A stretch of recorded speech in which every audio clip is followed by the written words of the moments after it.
Assalamualaikum warahmatullahi wabarakatuh.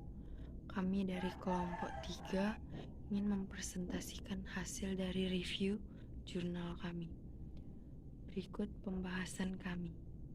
Saya, Dinda Pitaloka, akan menjelaskan latar belakang dan tujuan penelitian. Yang pertama yaitu latar belakang. John Buck mengembangkan teknik menggambar proyektif House Tree Person atau HTP menjadi memperoleh informasi tentang kepekaan, kematangan, fleksibilitas, efisiensi, derajat integrasi kepribadian, dan interaksi dengan lingkungan, baik spesifik maupun umum. Kami kemudian mengembangkan tes menggambar sintetik HTP atau SHTP pada tahun 1995. Dibandingkan dengan tes HTP yang mengharuskan subjek menggambar rumah, pohon, dan orang secara terpisah, SHTP hanya menggunakan satu lembar untuk ketiga gambar. Dalam studi ini, SHTP digunakan untuk memotivasi partisipan untuk berhenti merokok dengan menginterpretasikan kekuatan dan kelemahan yang ditunjukkan pada gambar. Tes menggambar HTP telah digunakan pada pasien dengan skizofrenia, kecanduan, trauma, kecemasan, dan depresi. Selanjutnya yaitu tujuan penelitian. Tujuan dari penelitian ini untuk mengetahui faktor-faktor yang berhubungan dengan kecanduan nikotin dan keterampilan coping dalam tes gambar pohon non-sintetis. Assalamualaikum warahmatullahi wabarakatuh. Saya Nelis dengan NIM 1906-255 ingin membahas materi selanjutnya. Nah, di sini saya akan membahas tentang metode penelitian.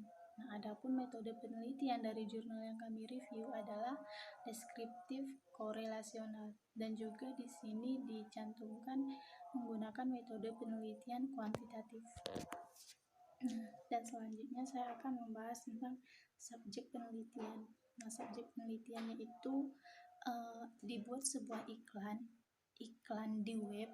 Nah, di web itu dicantumkan atau diminta peserta yang untuk dilakukan penelitian kepada dia. Nah, pesertanya ini berupa mahasiswa dari suatu universitas. Nah, itu dengan kriteria atau ketentuan. Nah, yang pertama itu kriterianya bahwa dia itu inklusi perokok. Nah, dia itu berusia dia itu dewasa berusia 19 tahun, telah merokok selama 6 bulan, pecandu alkohol, bisa mengisi kuesioner, dan berniat ingin berhenti merokok. Nah, itu kriteria pertama. Dan yang kriteria kedua itu adalah kriteria orang yang tidak perokok. Nah, di sini dia itu dewasa berusia 19 tahun lebih. Nah, di sini dia itu tidak pecandu alkohol, tidak pecandu game, tidak pecandu ponsel cerdas. Nah, dari kedua kriteria ini kemudian divalidasi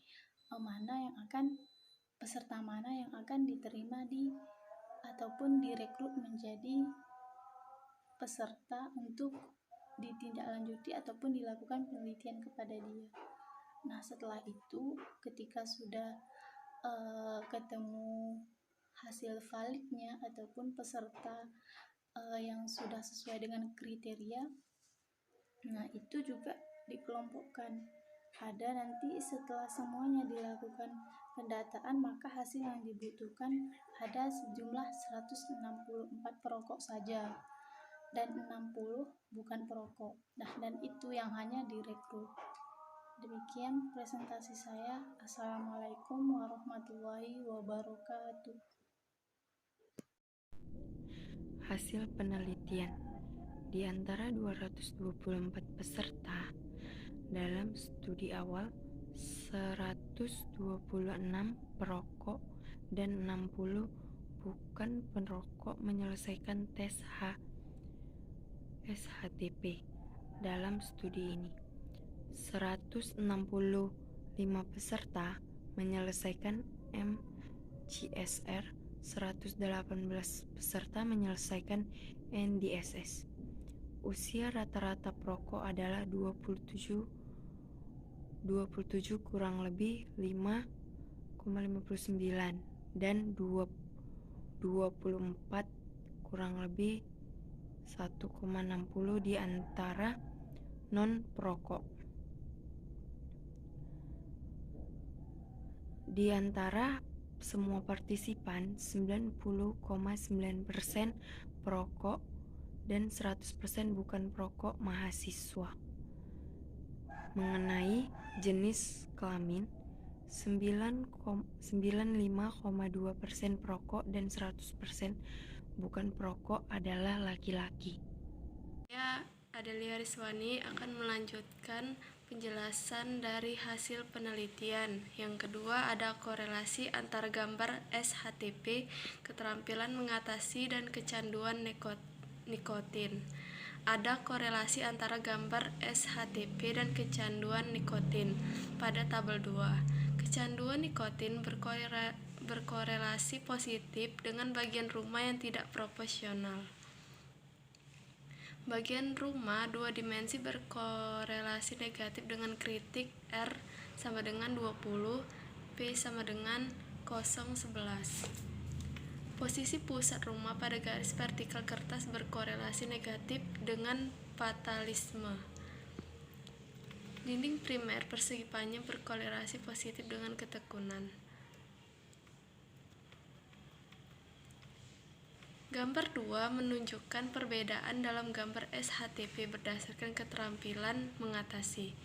Gambar SHTP di sebelah kiri adalah seorang perokok yang mencetak 3 pada ekspresi emosional, 1 pada mengatasi aktif, 3 pada interpretasi positif, dan 5 pada pasifikasi emosional. Yang ketiga, ada faktor-faktor yang terkait dengan kecanduan nikotin, keterampilan mengatasi dalam gambar SHTP. Kurangnya dekorasi tambahan seseorang, bagian rumah yang tidak profesional, dan kurangnya bagian tubuh yang profesional, menjelaskan 26% kecanduan nikotin.